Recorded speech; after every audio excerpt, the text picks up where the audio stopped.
মুচিপাড়া থানার অন্তর্গত লেবুতলা বাজারে এক বিজেপি কর্মীকে মেরে মাথা ফাটিয়ে দেওয়ার অভিযোগ। আমরা দাঁড়িয়ে রয়েছি ঠিক এই লেবুতলা বাজারের কাছে। এখানে একটি মন্দির রয়েছে, তার পাশে এই জায়গা পুলিশের তরফ থেকে ঘিরে রাখা হয়েছে। যেটা অভিযোগ যে রাত্রি 12টার সময় এখানে স্থানীয় কাউন্সিলর সজল ঘোষ তাকে সংবর্ধনা দেওয়ার জন্য একটা প্রস্তুতি নিচ্ছিলেন এক ব্যক্তি। তিনি জানাচ্ছেন যে তিনি বিজেপি কর্মী এবং তখনই তৃণমূল আশ্রিত দুষ্কৃতীরা পাশের ওয়ার্ডের তারা কিন্তু এসে তার উপরে আক্রমণ করে।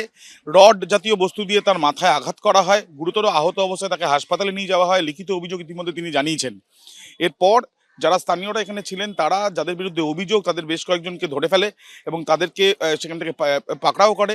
ঘটনাস্থলে আসে পুলিশ এবং পুলিশ এসে ইতিমধ্যে একজনকে আটক করে নিয়ে গিয়েছে। দেখা যাচ্ছে যে পুলিশের তরফ থেকে এই জায়গাটা ঘিরে রাখা হয়েছে এবং তার সাথে সাথে এই ঘটনায় প্রকৃত তদন্ত হোক এবং উপযুক্ত ব্যবস্থা নেওয়া হোক। তৃণমূল আশ্রিত দুষ্কৃতীরা এইভাবে হামলা কেন চালালো তাই সেই অভিযোগ কিন্তু চালানো হচ্ছে বা বলা হচ্ছে বিজেপির তরফ থেকে। এবং তার সাথে সাথে যাদের বিরুদ্ধে অভিযোগ তারাও কিন্তু এই অভিযোগ অস্বীকার করেছেন। যদিও এই ঘটনায় এলাকায় গতকাল রাত্রিবেলা দফায় দফায় উত্তেজনার পরিস্থিতি তৈরি হয়। ক্যামেরা তরুণ কুমার বিশ্বাসের সাথে আবির দত্ত, এবিপি আনন্দ, কলকাতা। আহত বিজেপি কর্মী কি অভিযোগ তুলেছেন দেখুন।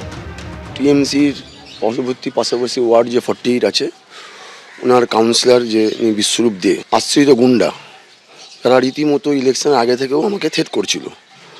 কন্টিনিউয়াসলি আমাকে বলে যাচ্ছিল 4 তারিখের পর বুঝে নেবো প্রোগ্রাম মতো।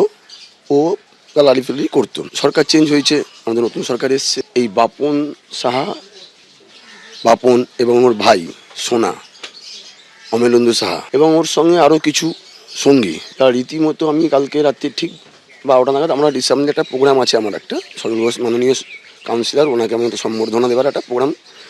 সেই ব্যাপারে আমরা পাড়া প্রতিবেশীর সঙ্গে এবং আমার পরিবারের সঙ্গে সবাই মিলে একটা আলোচনা করি। পিছন থেকে একটা মানে আঘাত এলো, আমি মাটিতে লুটিয়ে পড়েছি। এটা হয়তো ওনারা সেরকমভাবে জায়গা পাচ্ছে না, কিংবা এটা পরিকল্পিত ছিল হয়তো ওদের। আরও 4-5 জন আমার ছোটো ভাই যারা আমার সঙ্গে ছিল, সঙ্গে থাকে, তাদেরকেও নাকি আঘাত করেছে। আমি অভিযোগ করেছি মুচিপাড়া থানায়। তৃণমূল আশ্রিত গুন্ডাদের একটা এদের ব্যবস্থা নেওয়া হোক।